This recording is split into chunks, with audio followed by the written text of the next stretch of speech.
My nurse seems pretty nice. Just waiting game to see a doctor at this point. Well, hello, beautiful people. Welcome to our channel, Life with the Bryans. We are a hardworking family that love to travel, laugh, eat, and have fun. And we are so glad you decided to join our adventure. As always, like, share, and subscribe.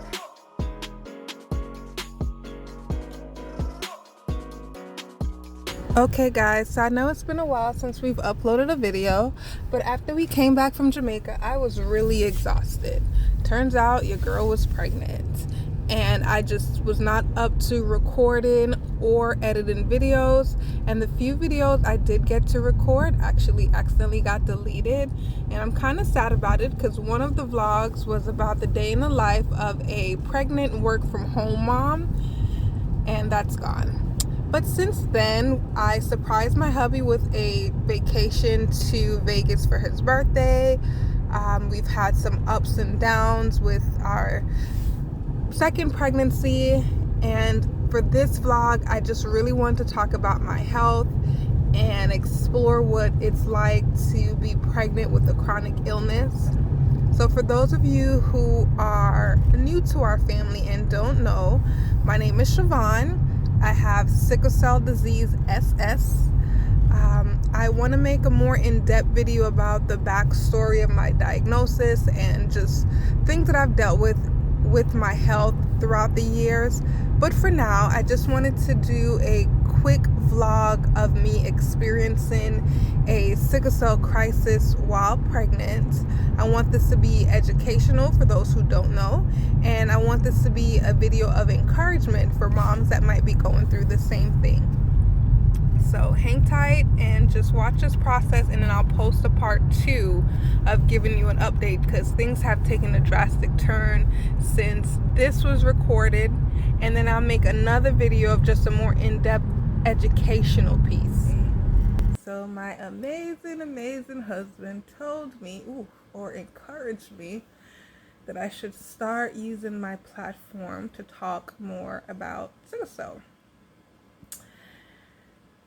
He told me this about a week ago.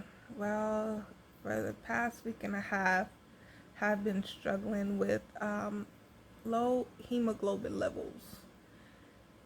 And if you don't know what hemoglobin does, that is the makeup of your red blood cells that helps to bring oxygen to different parts of your body. So it helps to bring oxygen to your muscles, your tissues, your brain, all of that. On a regular basis, my hemoglobin's about an 8.4, which is low. That's low in general because the average hemoglobin level for women should be a 12. So most of my life I am tireder, if that's the word, more tired than the average person, but I've learned to just make accommodations for it. When I got my blood work done on Wednesday, it was a 7.1, so it's way lower than what it normally is, and I'm having a hard time adjusting. So today's Sunday. I worked all week. I took care of little man all week. I did some laundry yesterday. Tidied up the kitchen a little bit yesterday. But today my body is just not... just having a harder time fighting it today. So I wanted to document in the moment to show those who don't know what it's like, and for those of us who do know what it's like, to give you some encouragement. You're not the only ones that have to go through this. I want to make a better, more in-depth video as providing some in education and encouragement, but I'm taking my husband's advice and I'm trying to document in the moment. So like I said, today's Sunday. I've actually been up since 7. Put the baby on a potty, got him some milk. Just haven't had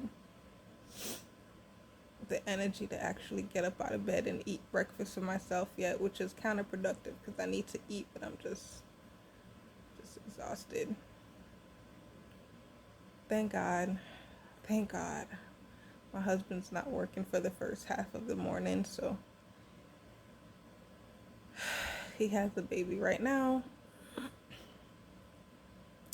But I'm gonna have to figure out how to pull it together for the rest of the day.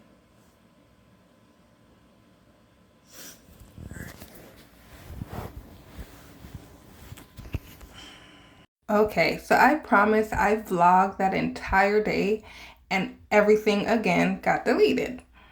So that day I rested. My husband bought me breakfast. I ate. I took some vitamins. I really just took my time to allow the oxygen to get to where it needed to get to in my body so I could have some energy. By the end of that week, I was feeling a little better. Okay, so today is Monday, July 5th. It is 6:56 p.m. I am currently at the emergency room with a crisis, and I decided to vlog it. Honestly, I should have vlogged it from when the pain first started on Friday. But the last video I shot was just low hemoglobin.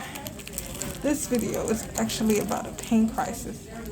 On Friday, my pain was about a 10. Same thing Saturday. I refused to come to the hospital because I just don't like hospitals. You know, sometimes they're not very helpful. They give me pain medicine like they're doing now, and then that's pretty much all they could do. So I tried to self-medicate at home. What has made this hard is I'm 22 weeks pregnant. I got a 2-year-old at home and still have a full-time job. So I can't just sit at home. Hey. Yeah, so I can't just sit at home and nurse myself back. So I came to the emergency room. I was really nervous about it. I didn't want to sit in the lobby in pain like I have in the past. I didn't want to just sit here for hours still in pain, but this hospital by me has drastically improved over the last year and a half, and I came right back. I'm already on morphine. Of course, I'm nervous about the morphine because I'm pregnant, but this little baby's a fighter. All my boys are fighters, so he'll be okay. And yeah, I should have recorded Friday and Saturday so you guys could see what the height of the pain looked like, but I was in too much pain to even talk, and Will was too busy being daddy daycare and nurse to talk. Whenever I come to the emergency room, I'm always prepared to be admitted just in case. So, I don't know if you can see. I have a bag that we packed with things that I may need. That's a heating pad on top just in case I would have been sitting here for a long time in pain. This is my blanket that I always take with me to the hospital. I have water, snacks, this book that Will bought for me. So yeah. Okay, so this is part of the reason why you should be fully prepared when you come to the hospital. This is not a hotel. It's not a restaurant. Nobody gonna be offering you food, water, nothing. You have to ask for it and advocate for it. And even then, you're not gonna get it half the time. So I've been back in this back waiting room for, I'll say about 40 minutes. I know they had shift change. My nurse left at 7. My original nurse left at 7. It's 7:30. I'm okay in terms of my pain level. It's tolerable at this point. But I need to know when I'll be getting IV fluids. Always important for us with sicklers when we're in the hospital to be given IV. Not just to flush our blood through, but to help the medication. work its way through our body better. And I've been trying to call somebody. Wait, absolutely no luck. Ain't nobody out there. Hello?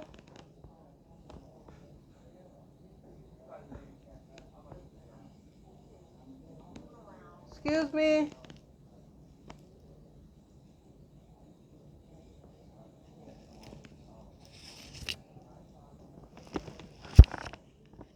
Let me get them.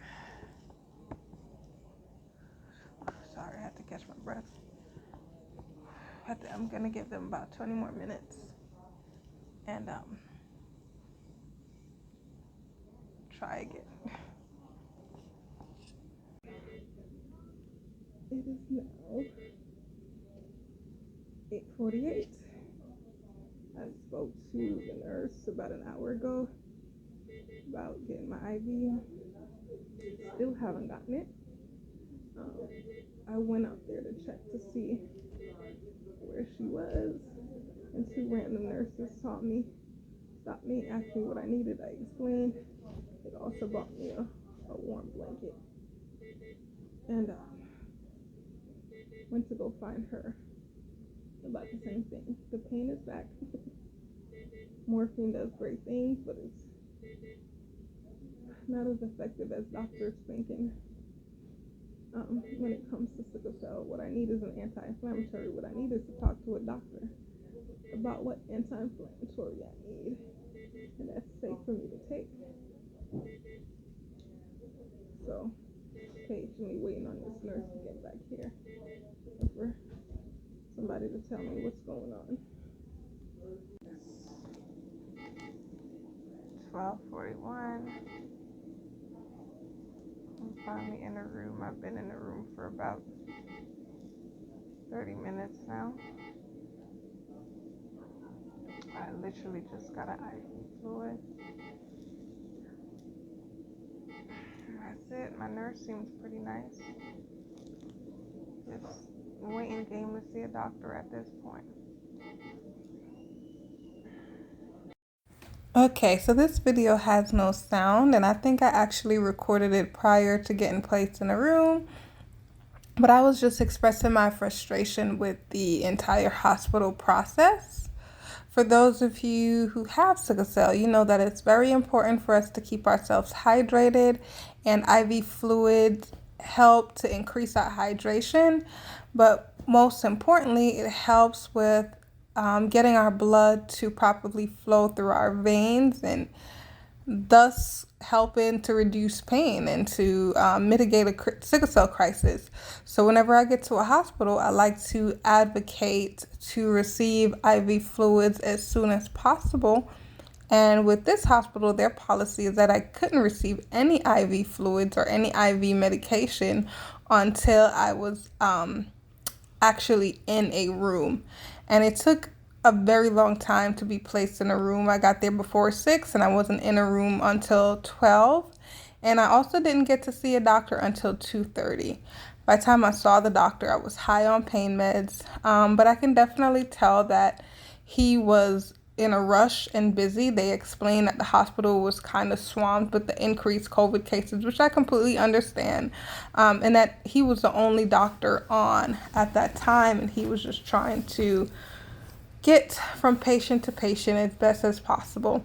He was a young black male doctor, and although I could tell that he had a lot more knowledge of sickle cell than some other doctors that I often come across, I can also tell that his attitude was more of, okay, she's having a crisis, no big deal, let's medicate her and get her out of here. And he said that to me, and of course not those words, that he just wanted to keep me on morphine and then discharge me in the morning, which helps. But my frustration is they often don't seem to care to investigate if there's an other underlying cause for my pain. What if I pulled a muscle? What if I, tore something? What if I developed AVN in my back this time like I did in my hips with my first pregnancy? They didn't check anything. They didn't order any tests. They didn't even take a urine sample. Didn't do an ultrasound. They didn't do anything. Prior to taking myself to the emergency room, I had taken a few small doses of ibuprofen. And for those of you who know, yes, pregnant women are recommended not to take any anti-inflammatory medication. So I was asking the doctor about that, and I was asking him if there was any anti-inflammatory he could give me while in the hospital. And of course he said no. He actually gave me a really hard time about even taking the ibuprofen. So I went to my OB shortly after being discharged. I was discharged about 7:30 a.m. My OB opened at 8:30, so I went, got breakfast, and then went to go see her, explained to her how I've been feeling, and she pretty much reassured me that taking the ibuprofen was fine, and explained that there's a safe window where women can't take anti-inflammatory medications, and that I was in that window and that the dose I took was okay. Shortly after being discharged, maybe about 2 days later, the pain came back, but it wasn't as intense, and I had to take another dose of ibuprofen, and it went away. It was okay. So stay tuned for part 3.